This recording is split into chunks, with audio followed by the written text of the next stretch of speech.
Nanram, can you hear me? Can you please go to the other link? It's still not 100, so I don't need to keep this link active.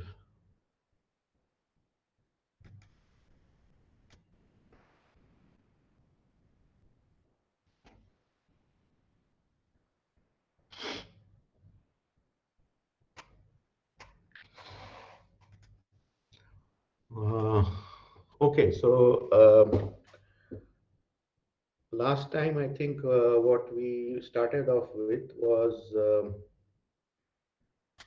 the discrete Fourier series for a periodic signal, discrete time signal, and we extended it. I mean, these things you have done, but this is where we start for the DSP course.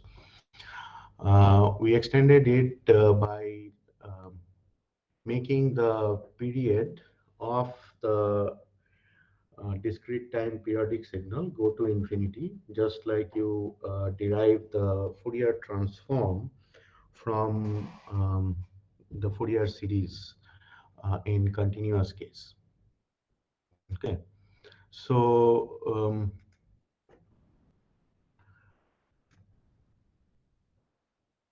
from the discrete time Fourier transform, so we had this discussion about omega continuous, actually continuous or not, and so I believe you have done your homework about this. Anybody, any thoughts on that?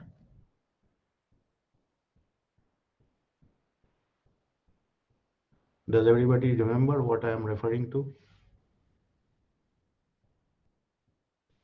Anybody not Yes, sir. remember? Yes, Shubhadeep, Nondi. Yes, sir. Yes, sir. Yeah, so any thoughts on that, whether omega is really continuous or not in the DTFT frequency domain?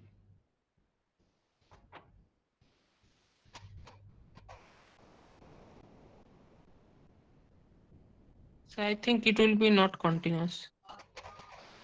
It will be not continuous from the way we derive it, but the definition of the DTFT, the way it is given, e to the power j omega n integral over 0 to 2 pi, that is continuous, right? I mean, we define it for a continuous omega. We are doing an integral over the omega axis. So there is a hole in between, which has to do with the derivation, not in the definition of the inverse discrete time Fourier transform. You understand what I mean?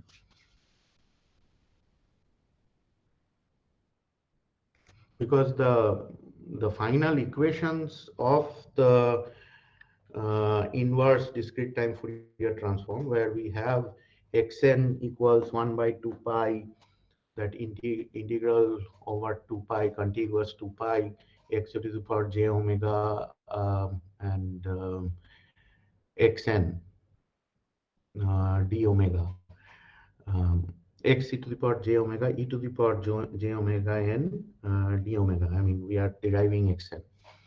So in that equation, omega is continuous, the final whatever we derive, but there is a loophole in the derivation on up to reaching that equation. So that we skipped here, but we will refer to it again.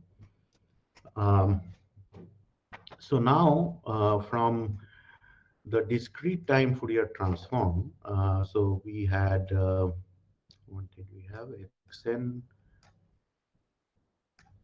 come on,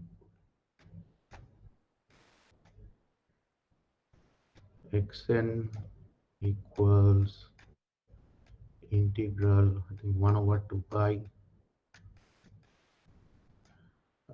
integral over any contiguous 2 pi x e to the power j omega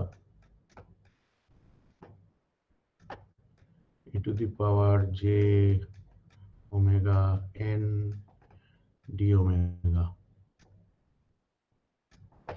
and someone is here.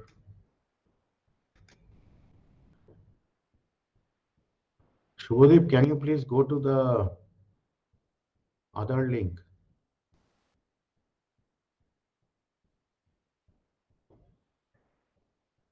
Shubhadeep? Yes, sir. Yes, sir. Okay. I don't know why you were joining the other one. Okay.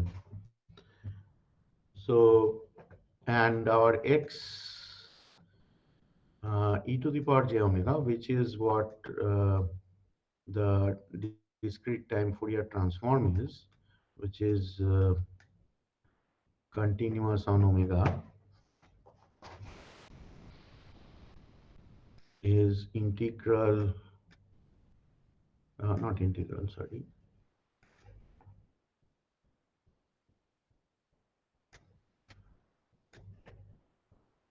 Summation xn e to the power minus j omega n, and there n goes from minus infinity to plus infinity.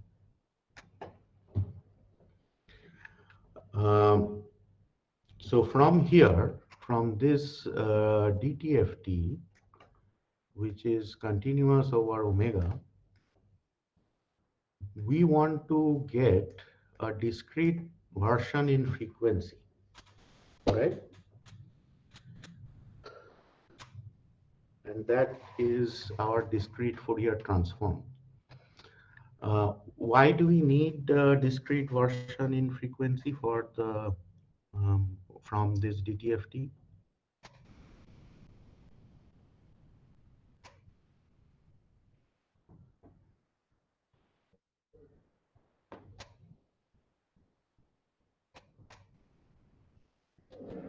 Anybody?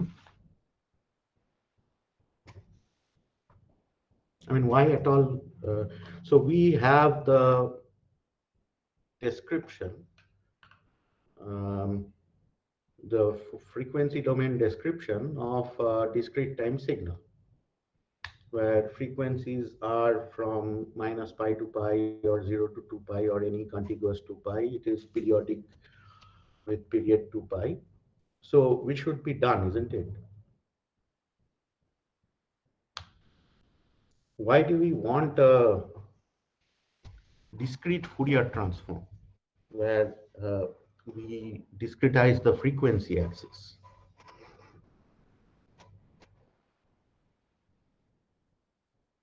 Anybody?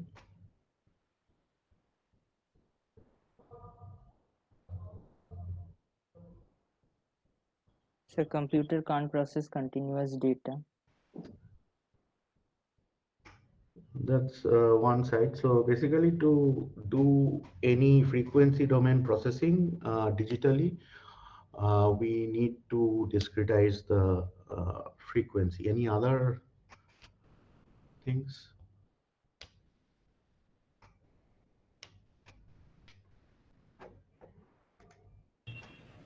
So after doing this, we can describe the time signal as a finite sequence, finite length sequence. After doing this, we can represent the, well, that is, yeah, partially true. Mhm.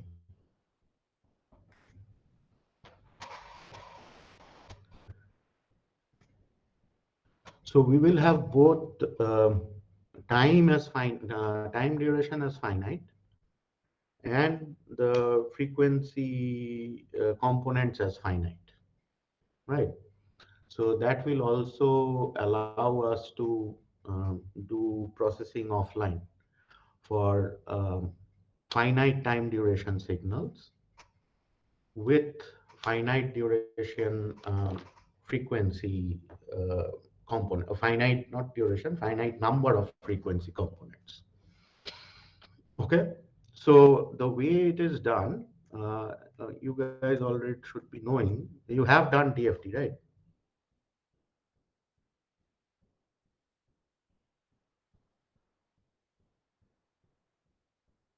Guys, Yes, come sir. on. Yeah. So how do we go to the DFT? We simply sample this x e to the power j omega at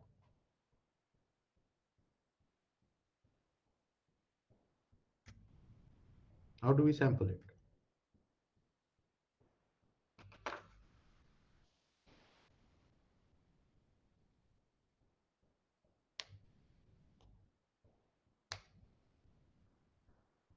Okay, how do we get to the DFT? So let us say we have a finite duration signal xn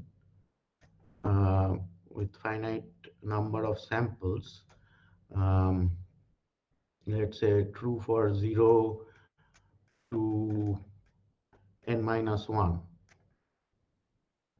or n1 0 to n1 minus 1, let's say, where the signal is defined with some values, and anywhere outside this it is 0. So how do we get to the DFT?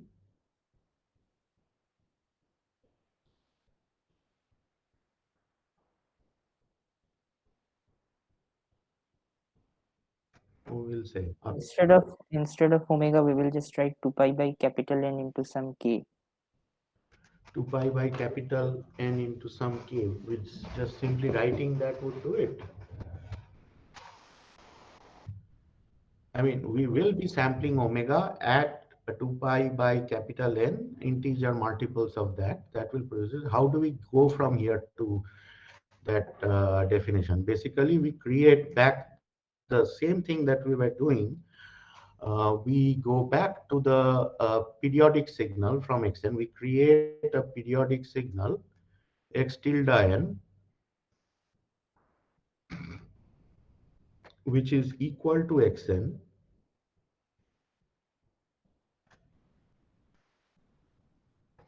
for all n equal to 0 to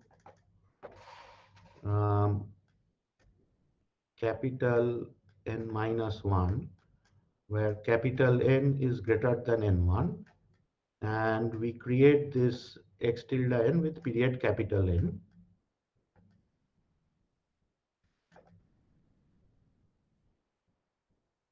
Okay, and then we know we have the Fourier series coefficients. AK is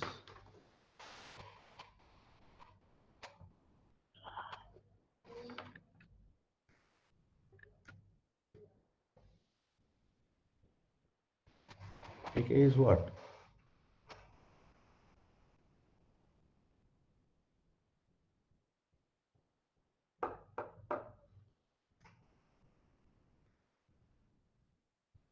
One by capital N.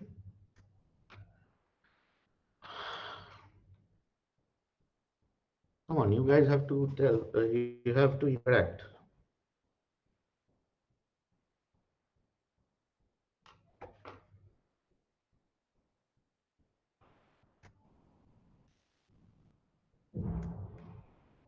X tilde n, where n goes from 0 to capital N minus 1, where capital N is the period, as shown here, and e to the power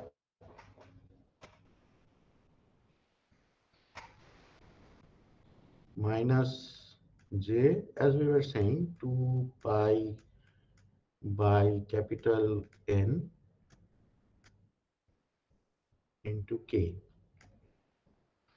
So this becomes our, now if we evaluate this only over 0 to capital N minus 1 and calculate A only for 0 to capital N minus 1, that is AK is only defined for 0 to capital N minus 1, then what we get is this AK is nothing but the X tilde K or the DFT. Because we can reconstruct the original signal between 0 to capital N with these AKs, right?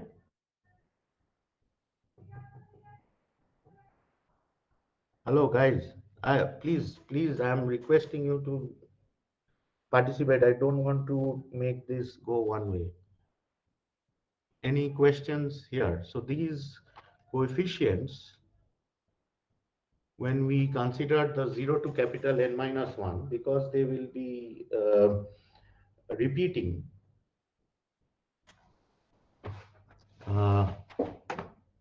and we compute it for n equals 0 to capital N minus 1 and k also valid from 0 to capital N minus 1, provides me the DFT. Is that clear? Any questions here?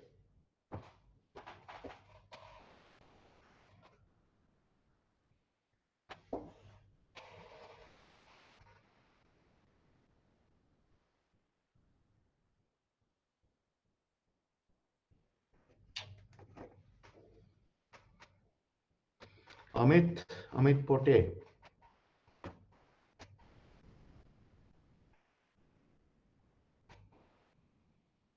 Amit Pote has left the meeting.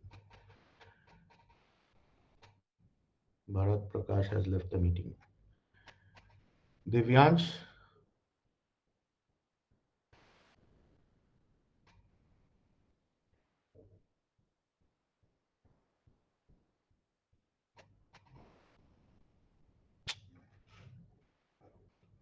Sir, Yeah.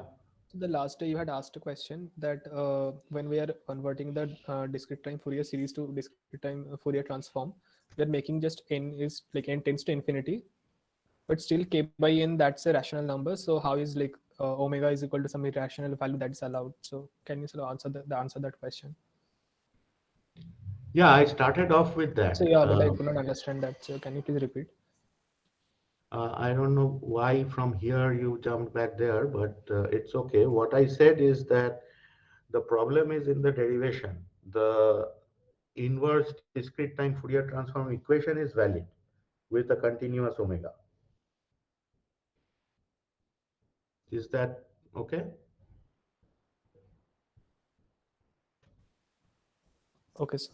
So when we are going to xn from the discrete time Fourier transform, that integral over 0 to 2 pi, that is valid. That equation does provide the reconstruction of xn. Okay, or rather the getting back xn from the frequency domain. But the derivation to reach there, that has a hole, and that is what is missing here, and we will again refer to it in due course. So here in this, now that we are at DFT, so the DFT x tilde k is basically written in this form, and it is for k equals 0 to capital N minus 1, right? And it is and n is evaluated, I mean x tilde is evaluated at only n equals 0 to capital N minus 1, and that will give us xn, not x tilde. Okay, if we restrict ourselves to evaluating it up to capital N minus 1, we are done. So with the notation that we had introduced, our x k or x tilde k, or it has write it as xk from now on for the discrete Fourier transform.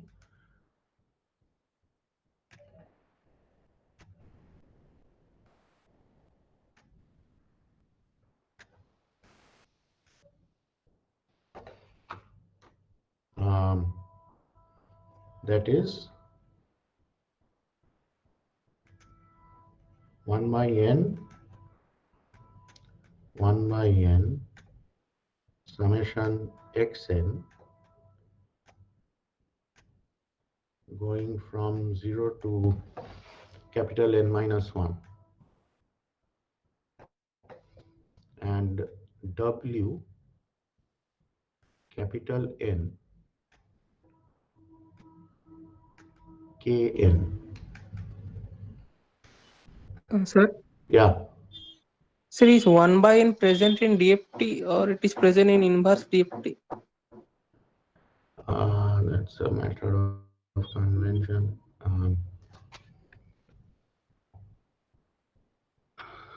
What does your textbook have? I mean, this is simply a scalar. It does not matter in uh, what do you remember what your DTFT has, whether it has a capital 1 by n in this inverse? So it doesn't have, I think. Okay, so we remove this. Thank you. Who was it?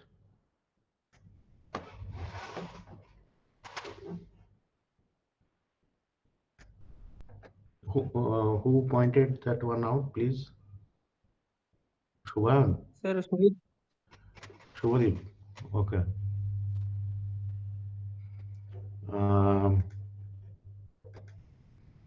okay, so and our Wn is defined as e to the power minus j 2 pi by capital.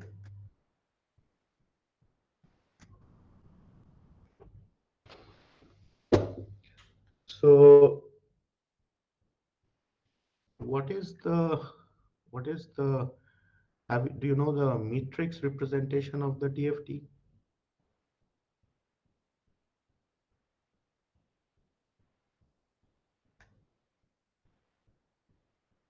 Anyone?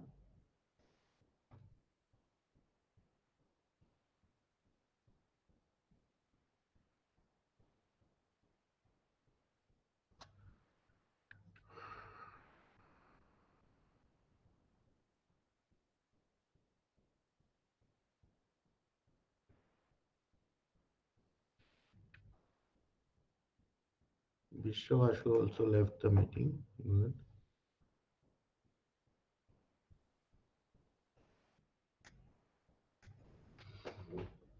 Okay, so we can actually write this DFT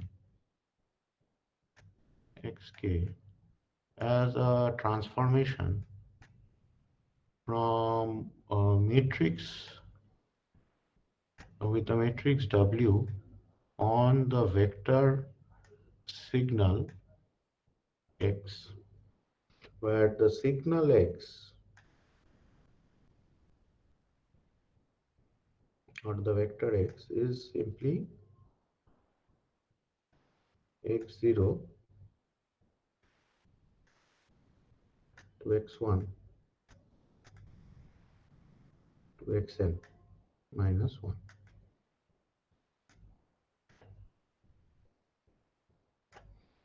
And what is this W?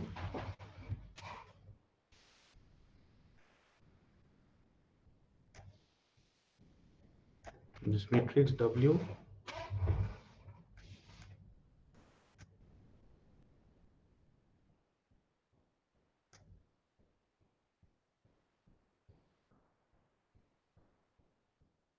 so basically for each of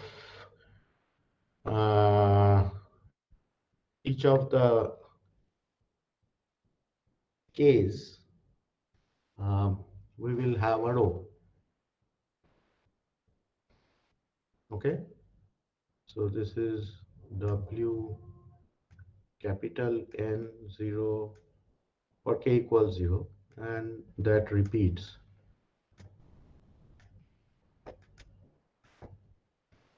W capital N0.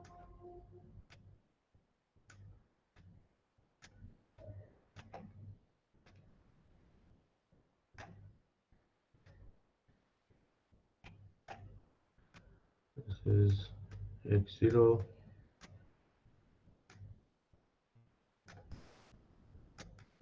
x1 x2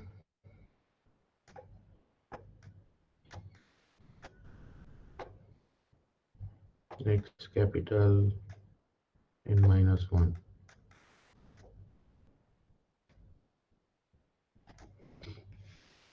So what would be the next row?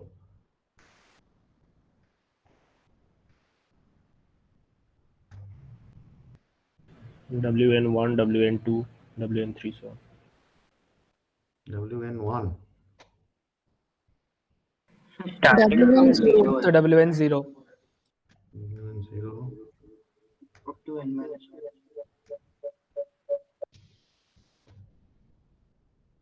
wn2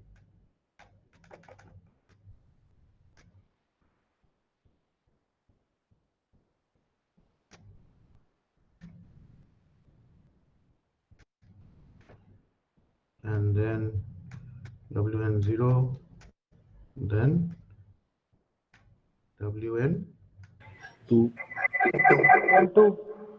then wn4, wn 2 times n minus 1, right? So wn0 wn n minus 1 up to wn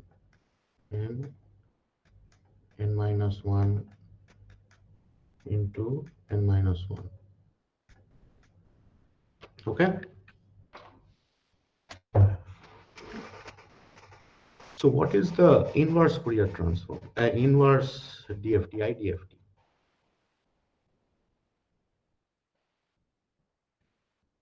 I shouldn't have written xk here. Nobody corrected me.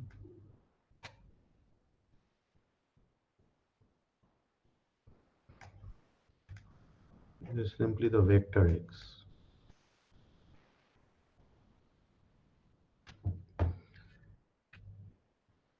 So how do we write the inverse transform?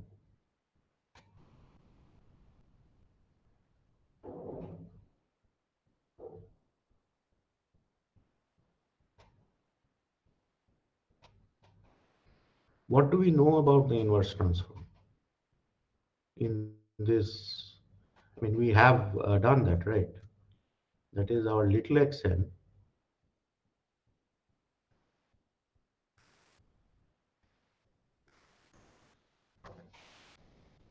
equals 0 to capital N minus 1, and write the 1 by n here.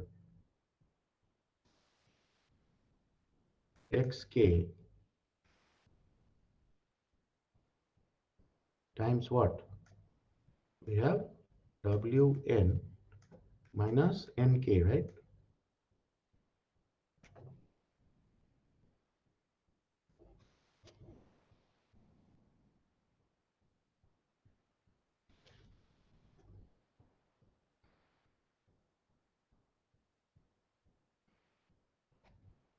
So from this vector representation or matrix transformation representation, our little x, the signal x, is this given W inverse x.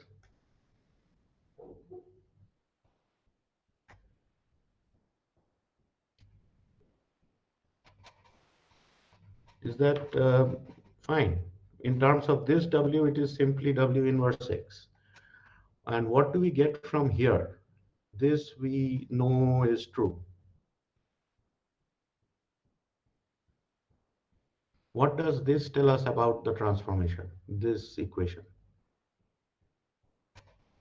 So the matrix is like that W matrix with negative powers. And Only our negative powers. xn equal to W star into x cube. Xn equal to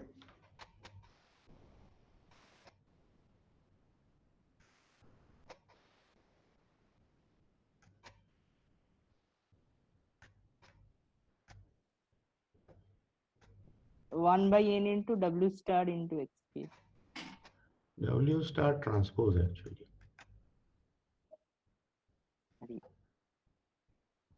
This symmetric, that's a different issue. And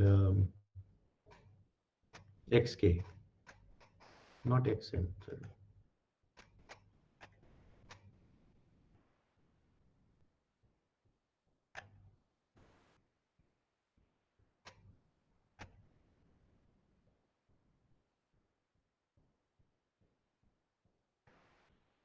So what do we have? We have W inverse. Sir, there is a 1 by n also. We can take that in into this XK. Okay.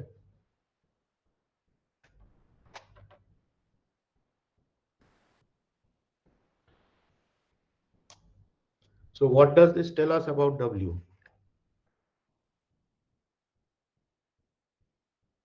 W So to there W. should be one by n also there. As I said, we can take that into the X vector. Oh, So W into W star is equals to n times the IN matrix. So that means what? What particular kind of matrix is it? Hermitian. Unitary. Unitary.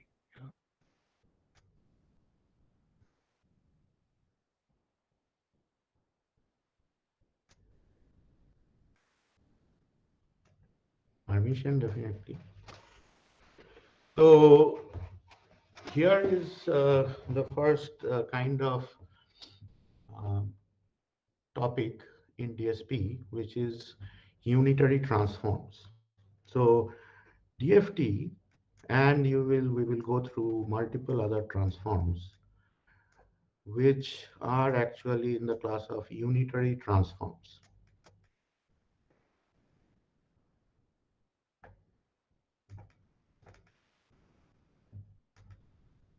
Okay. So in order to develop this idea of unitary transforms, we have to start from the signal space and vector spaces, inner product space, and then go on to this unitary transform and discuss about different unitary transforms. So do you guys in linear algebra, have you talked about L2 functions?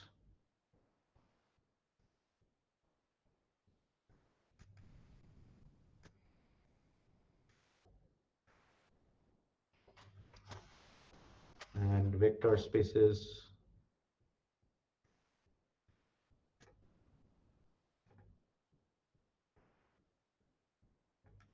Have you done a linear algebra course?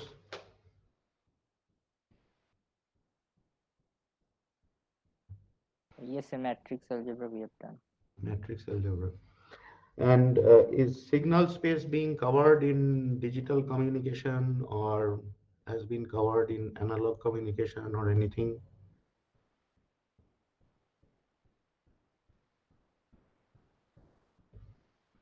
No. Okay, so what do we actually mean by L2 functions? Essentially a set of square integrable uh, functions over time um, that is an L2 function, and once basically a set of a collection of those will provide us a vector space. So what is a first let us look into what is a vector space. Anybody?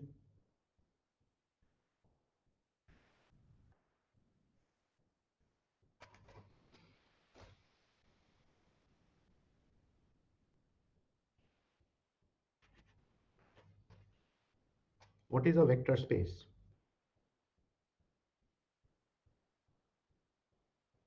You've done matrix algebra, right?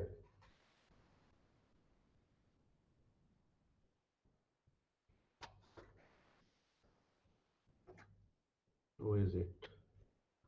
Aniket, Rahul Wadhwa, Hare Krishna Agarwal, Vishwavasu left and came back.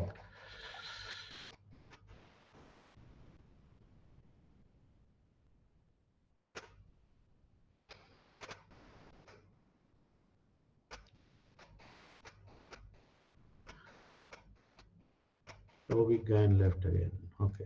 So a vector space is essentially a collection of vectors V that belong to this space V along with and also there is a set of scalars, an ancillary set of scalars, which can be the real number set, or if we consider complex, then complex number set.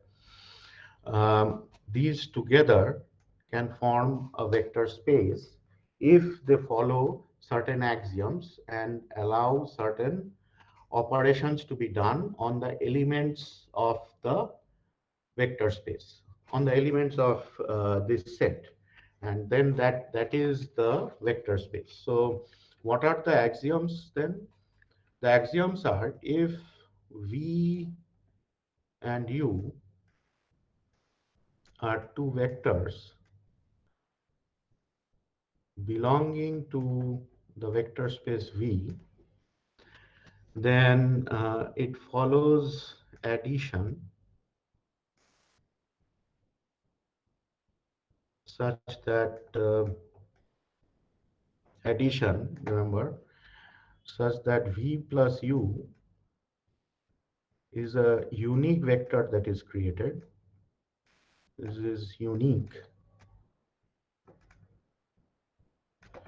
and belongs to this space V. Okay? And this addition will follow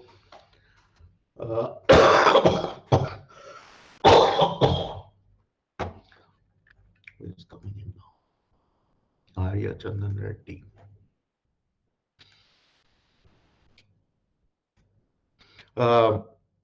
Arya Chandan, can you please join the other link?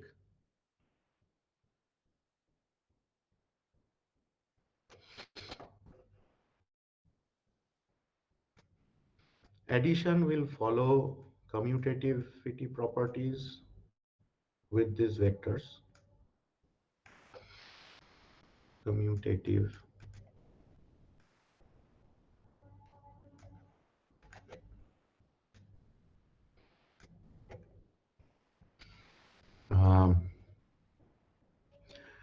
There is a null vector, or rather, let us say there is negation that null vector shouldn't be the case. Negation in the sense that V and minus V both belong to V, and from here we get that there is a null vector and this addition property that also belongs to V. Associativity.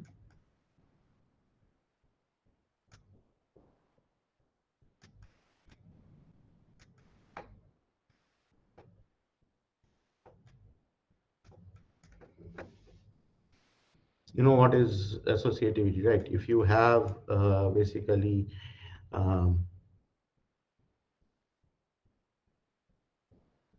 U, V, W, three vectors,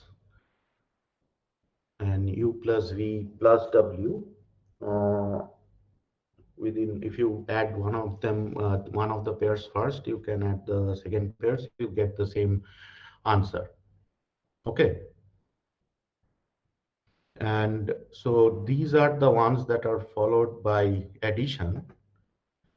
Next, the other axioms that are required for the vector space is that if we have a scalar multiple, or rather multiplication, scalar addition, multiplication,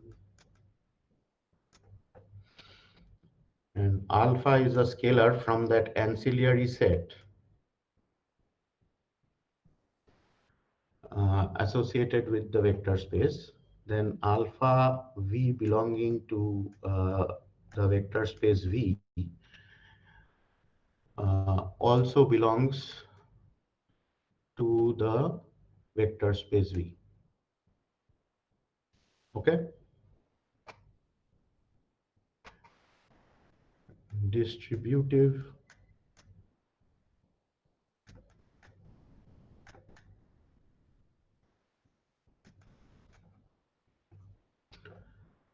what is distributive? That is, if we have two scalars alpha plus beta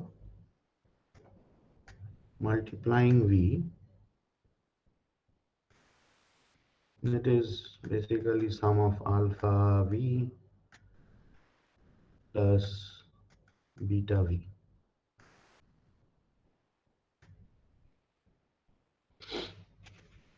That is the distributive property. So basically the collection of L2 functions that are viewed as a vector space is signal space.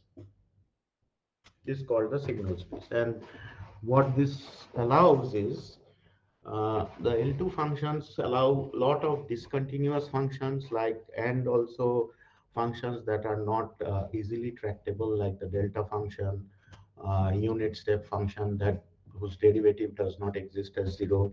All these things fall under the category of L2 functions. That is, they are square integrable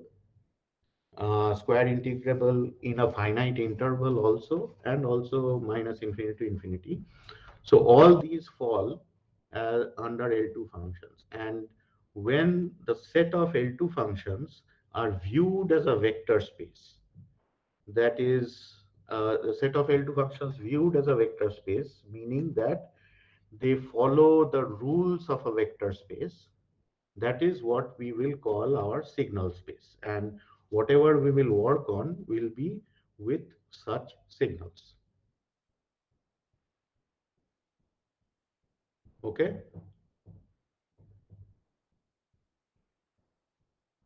Is that clear up to here?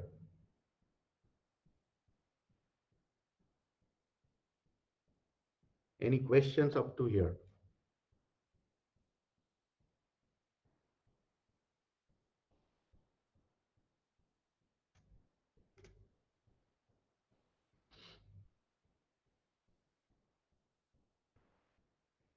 Lokesh?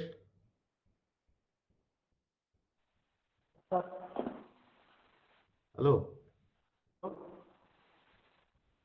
Any questions?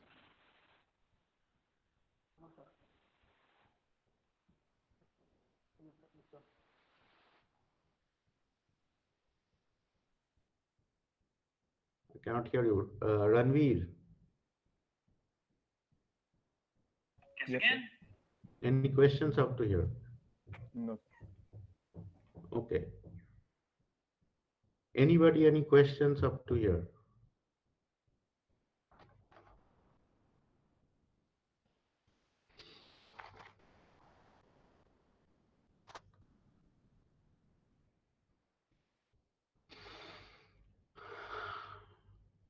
Okay.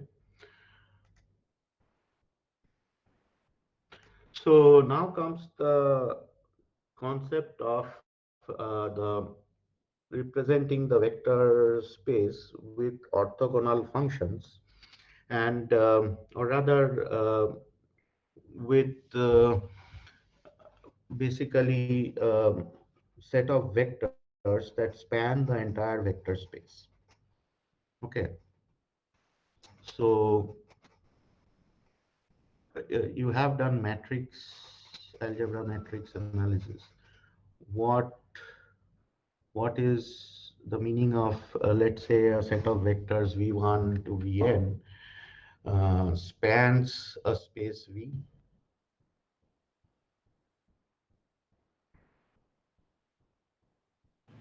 If a linear combination can generate the entire vector space.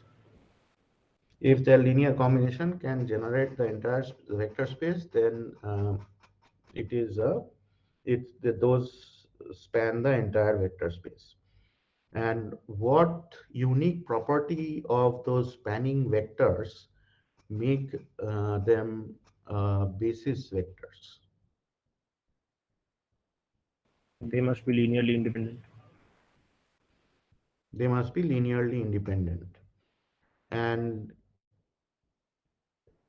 if they are linearly independent but do not span the vector space, then let's say v1 to vn are a set of linearly independent vectors, but they do not span vector space V, some vector space V. Then what can be concluded?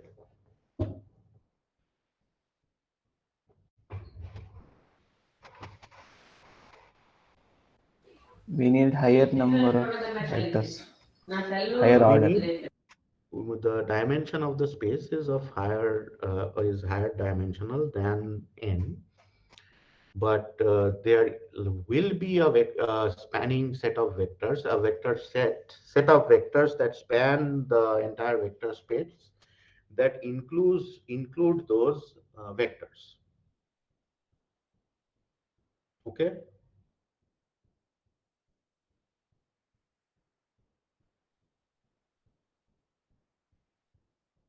Is that okay?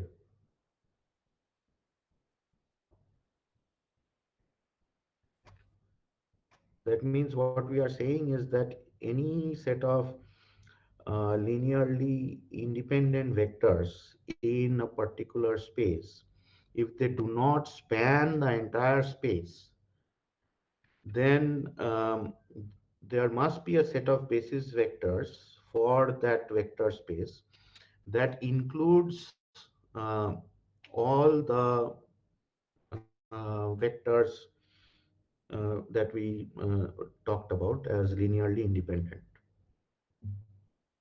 Is that okay? So it is about finding out the remaining ones for the particular set of vectors that span V.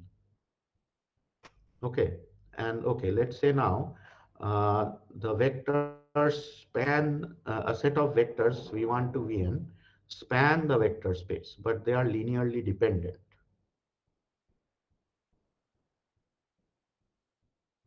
Dimension is lower Dimension will be order. less. Dimension is less than. Dimension is lower means the subset of those must form a basis set. So are you familiar with the methods of obtaining these um, orthogonal sets given a partial set of those vectors?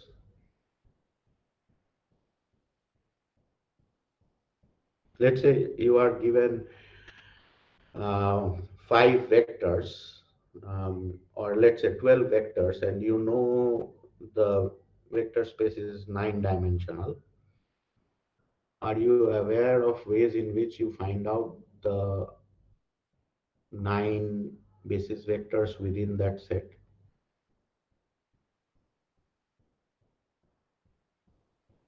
Those 12 span the entire vector space. Or let's say it is a 9-dimensional space and you are given 5 independent linearly independent vectors. Can you find the basis set that include those 5 vectors?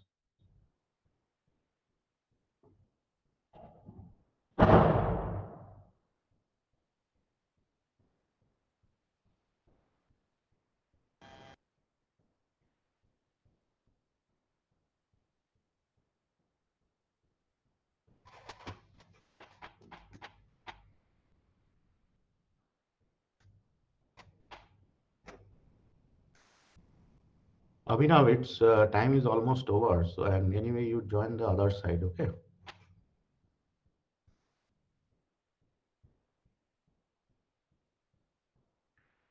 Yes, Aniket.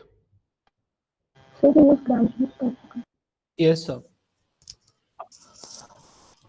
Yeah. So, are you aware of the methods? Somebody said something. Was it Alicia or Anusha?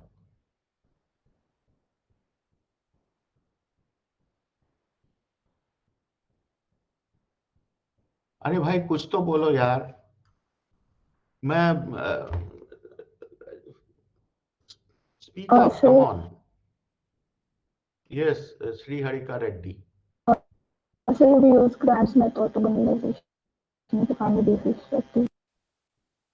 You can use the Gram-Schmidt orthogonalization. So, is there anybody here who is not aware or doesn't know about Gram-Schmidt method of orthogonalization?